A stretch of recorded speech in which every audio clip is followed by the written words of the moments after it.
Hello बच्चों, स्वागत है आपका अपने YouTube channel topper tricks academy में। तो हम लोग इस वीडियो में पढ़ेंगे आपके क्लास 8th इंग्लिश का लेसन 10th के क्वेश्चन आंसर। तो इस जो पार्ट है आपका, इसका शीर्षक था द बैलून मैन। तो इस पार्ट का हम लोग हिंदी अर्थ पिछले वीडियो में समझ चुके हैं। यदि आप लोग अभी तक नहीं देखे हैं तो हम लोग चैनल में जाइए और वहाँ प्लेलिस्ट बनी हुई है, आराम से देखिए और अपने दोस्तों के पास भी उसको शेयर कीजिए। और इस वीडियो को भी जल्दी से अपने दोस्तों के पास शेयर कर दीजिए, भेज दीजिए।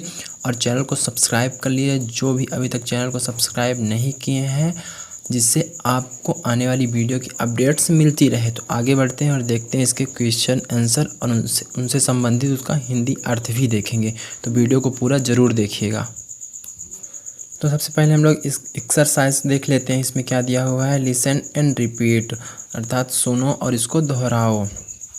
तो देखिए, इसको आप लोगों को पढ़ना है केवल, तो हम इसका आपको हिंदी अर्थ ही बता देंगे। डेज, डे का मतलब होता है दिन, ठीक। और उसके बाद क्या है, बंच, वंच का अर्थ क्या हुआ, गुच्छा किसी चीज़ का। ग्रीन का मतलब होता है हरा। हाई का अर्थ होता है ऊंचा, ठीक। HIGH को क्या पढ़ते हैं, हाई पढ़ते हैं। स्टे का क्या है, स्टेज यानी ठहरता है। और लंच का अर्थ क्या होता है, दोपहर का भोजन, ठीक। टीन का अर्थ क्या होता है, किशोर। टीन का अर्थ क्या होता है, किशोर। और अगला क्या है, साय। साय का अर्थ आपका होता है गहरी सांस लेना। रे का बहुवचन रेज, क्या हुआ, किरण, ठीक। और MUNCH मंच, मंच भोजन को देर तक चबाना, ठीक। और बिटवीन का अर्थ क्या होता है, बीच में। और टाई का अर्थ होता है बांधना। तो आप लोग इसका अर्थ लिख लीजिए इसी तरह से। अब आगे बढ़ते हैं वर्ड पावर की ओर, देखते हैं वर्ड पावर में किस तरह के प्रश्न दिए हुए हैं। तो प्यारे बच्चों, वर्ड पावर का पहला क्वेश्चन देखते हैं। ए नंबर क्या दिया हुआ है, pick out the rhyming words from the poem for the following words, अर्थात निम्नलिखित शब्दों के लिए तुकांत शब्द कविता से छांट कर लिखना है। तो तुकांत का अर्थ हम आपको पहले समझा दें कि जैसे इस वर्ड में, इस शब्द में जिस तरह से जिस उच्चारण के साथ इसका अंत हो रहा है, उसी तरह का इसके सामने एक शब्द लिखना है जिसका अंत भी उसी उच्चारण के साथ होना चाहिए, उसके अंत में भी वही उच्चारण होना चाहिए। जैसे फोल्ड्स, तो 10 जो लास्ट में उच्चारण हो रहा है, ऐसा ही शब्द हमको लिखना है जिसका अंत उसी उच्चारण के साथ हो। उम्मीद है आपको समझ में आ गया होगा। तुकांत का मतलब रैमिंग्स बोलते हैं, रैमिंग बोलते हैं उसको, ठीक। तो हम लोग लिखते हैं इसको। तो आपका फर्स्ट नंबर क्या दिया है, फोल्ड्स, अर्थात लेयर्स बोल सकते हैं, सिलवटें। फोल्ड्स के सामने हम लोग लिख देंगे होल्ड्स।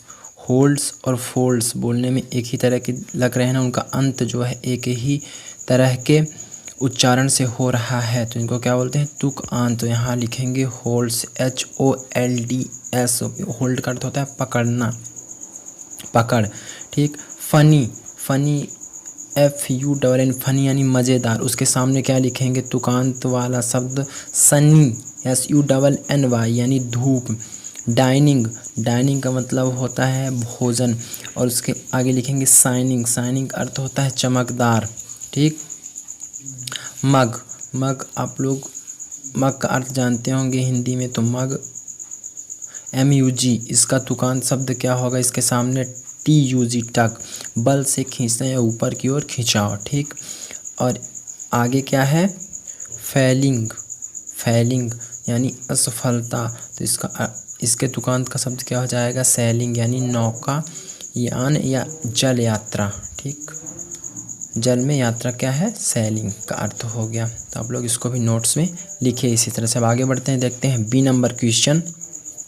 बी नंबर प्रश्न बोल रहा है कि राइट द, देखिए, राइट द इनसर्कल्ड, सॉरी क्या लिखा है, write the encircled words against their correct meanings. तो इसको खाली स्थान में लिखना है जो भी सही होगा। घेरे के अंदर के शब्दों को उनके शुद्ध अर्थ के सामने लिखिए। तो चलिए लिखते हैं।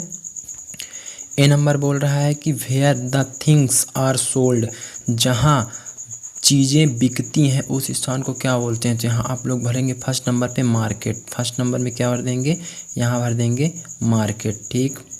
जहाँ सामान बिकता है, जहाँ चीज़ें बिकती हैं उस स्थान को क्या बोलते हैं, मार्केट यानी बाज़ार, ठीक। दूसरा नंबर देखिए आपका B number, a bag of thin rubber that becomes larger and rounder when filled with air. अर्थात एक पतला रबड़ का बैग जब उसमें हवा भरी जाती है तो वह गोल और बड़ा हो जाता है, उसको क्या बोला जाता है? उसको बोला जाता है बैलून। तो सेकंड नंबर पे क्या भर देंगे? बैलून। फर्स्ट नंबर पे आप मार्केट था, सेकंड नंबर पे बैलून भर देंगे। सी नंबर क्या बोल रहा है? ए व्हीकल विथ 2 और 4 wheels pulled by a horse. एक 2 पहिया या 4 पहिया वाला वाहन या गाड़ी जो होती है जिसको हॉर्स अर्थात घोड़े द्वारा खींचा जाता है उसको क्या बोलते हैं? तो उसको बोलते हैं कार्ट, CART। थर्ड नंबर आपका ये हो जाएगा, ये थर्ड वाले में यहाँ आपको भरना है। फोर्थ देखते हैं, डी नंबर। चौथा है a thread used to tie the balloon. एक धागा जो गुब्बारे को बांधने के लिए इस्तेमाल किया जाता है उसको क्या बोलते हैं? उसको बोलते हैं स्ट्रिंग। आपको फोर्थ नंबर पे क्या भरना है? स्ट्रिंग। ये आपका फोर्थ नंबर का आंसर है। ठीक, फिफ्थ नंबर देखते हैं ई। तो ई नंबर में क्या है देखिए, क्या बोल रहा है कि the space above the earth, above the earth. देखिए the space above the earth that you see when you look up. अर्थात जब आप ऊपर की ओर देखते हैं और पृथ्वी के ऊपर खाली स्थान उसको क्या बोलते हैं? तो उसको क्या बोल सकते हैं?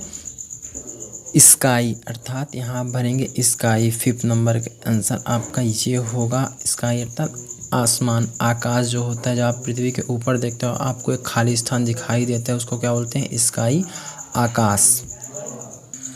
तो उम्मीद है आपको अच्छे समझ में आ रहा होगा। तो आप लोग कमेंट में बताइए आपको वीडियो कैसा लगा और दोस्तों के पास ज़रूर शेयर कीजिए। हम आपको फ्री में वीडियो उपलब्ध करवाते हैं तो आप कम से कम ये काम तो कर सकते हैं तो कि ज़्यादा से ज़्यादा इसको अपने दोस्तों के पास शेयर ज़रूर कीजिए, उनके पास भी भेजिए ताकि वो भी फ्री वीडियो क्लास का फ़ायदा ज़रूर उठा सकें। अब बढ़ते हैं अगले प्रश्न की ओर, देखते हैं कंप्रहेंशन बोध प्रश्नों को। तो चलिए देखिए क्या बोल रहे हैं, आंसर द फॉलोइंग क्वेश्चन। नीचे लिखे प्रश्नों के उत्तर दीजिए। तो ए नंबर क्या है? ए नंबर है who always comes on market days. अर्थात बाजार लगने के दिनों में हमेशा कौन आता है?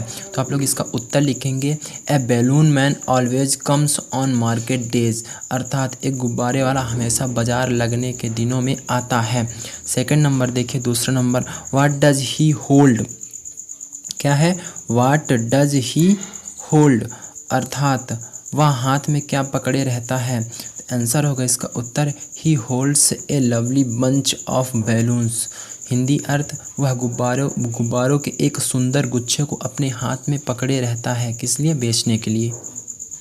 तो आप लोग वीडियो को आराम से रोका करिए और आंसर को लिखिए अपने नोट्स में अच्छे से समझ के। उसके बाद वीडियो को चला के आगे देख सकते हैं और इस वीडियो को आप कई बार देख सकते हैं क्योंकि फ्री में यूट्यूब में सेव रहता है। ठीक, तो देखते हैं थर्ड नंबर, सी नंबर प्रश्न। What are the colours of the balloons which shine far away. Hindi अर्थ इसका देखिए कि दूर से चमकते हुए गुब्बारे कौन कौन से रंग के थे? तो इसका आंसर लिखिए उत्तर, the balloons which shine far away are red, purple, blue and green. अर्थात जो गुब्बारे दूर से ही चमकते हुए दिखाई देते हैं वे हरे, लाल, बैंगनी और नीले रंग के हैं। इसका ये उत्तर हो जाएगा। डी नंबर प्रश्न है आपका, चौथा number, what do the balloons look like in the sky. तो इसका हिंदी देख लीजिए, गुब्बारे आकाश में किस प्रकार के दिखाई देते हैं? तो आंसर लिखेंगे इसका क्या होगा, the balloons look like shining in the sky. अर्थात गुब्बारे आसमान में तैरते हुए सैलिंग। क्या होगा इसका answer, the balloons look like selling in the sky. गुब्बारे आसमान में तैरते हुए से दिखाई देते हैं। सैलिंग का अर्थ क्या होता है? तैरना। ई नंबर अर्थात पांचवा प्रश्न क्या पूछ रहा है कि right any 4 lines of this poem. इस पाठ की कोई भी 4 लाइन की कविता लिखिए। तो देखिए हम आपको दिखाते हैं। देखिए आपके सामने स्क्रीन में दिखाई दे रहा है, आपको इनमें से कोई भी कविता अपनी बुक से उस आंसर में लिख देना है। चाहे आप ये वाली लिख दीजिए, चाहे आप ये वाली लिख दीजिए। कोई 4 लाइन की पोयम लिखनी है। ठीक है। He always comes on market days and holds balloon a lovely bunch and in the market square he stays and never seems to think of lunch. चाहे ये लिख लीजिए, चाहे ये नीचे वाली लिख दीजिए, ठीक। इसका आंसर आपका 5 नंबर का यही होगा। और हाँ, इसका हिंदी अर्थ यदि आपको चाहिए तो इसका वीडियो बना हुआ है, उसको आप लोग देख सकते हैं।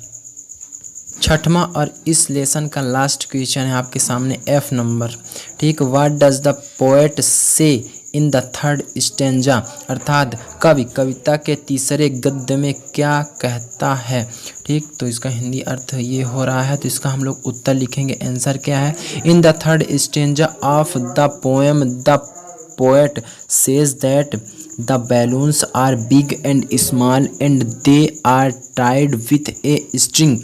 When the wind blows, the balloons are pulled high. अर्थात इसका हिंदी अर्थ क्या हो जाएगा, कविता के तीसरे गद्य में कवि कहता है कि गुब्बारे छोटे और बड़े हैं, वे एक डोरी में बंधे हुए हैं, जब हवा चलती है तो तेज़ी से ऊपर की ओर उड़ते हैं, तेज़ी से ऊपर की ओर खींचते हैं, ठीक। तो इसका अर्थ यही हो जाएगा और इसका आंसर ये आपके सामने है।